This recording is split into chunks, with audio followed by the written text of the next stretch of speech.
Hey everyone, I'm up in the mountains of Washington State for the holidays and I wanted to tell you about something that I think will really help your public speaking skills. It's a really simple little game. I got it from my little sister on Amazon for Christmas. It's called Pickles to Penguins, and the back of the box describes it as the frantic party game where you link the pictures to win, but that's not important. That's not why I wanted to tell you about this. What I wanted to tell you was that the game consists of 500 different cards with images on them.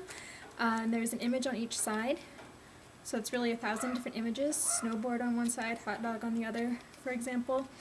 So this comes with 1,000 different images, and you can use these two ways to enhance your public speaking, and that's to help you work on impromptu speeches as well as create transitions for bigger, longer speeches. So for impromptu speeches, you would just pick a random card, such as a fan, and you would test your impromptu speaking skills. What can you say about a fan in 2 minutes or less? And I'm going to give you some impromptu tips below in the blog post. If you're watching this on YouTube, go to my website, rockstarpublicspeaking.com, for some impromptu speaking tips.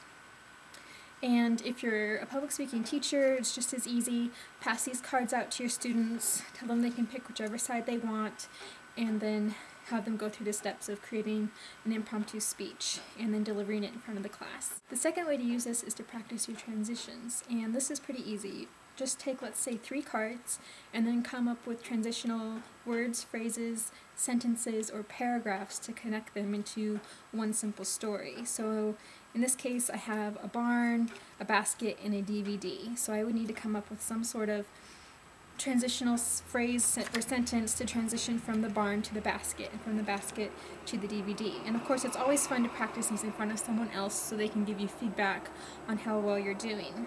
If you're a public speaking teacher, you would do this, but in the class. You could split the students up into groups and give them 5 or 6 different images and have them work together to create a speech that transitions from object to object and object, and have them deliver it to the class. Or you could get the class into a circle and give them each one picture and have them transition around the circle from everybody's object so that it makes one big, huge, crazy story, but it works really well. Again, the game is called Pickles to Penguins, and it's got a lot of practical uses for practicing public speaking. So enjoy! Happy New Year!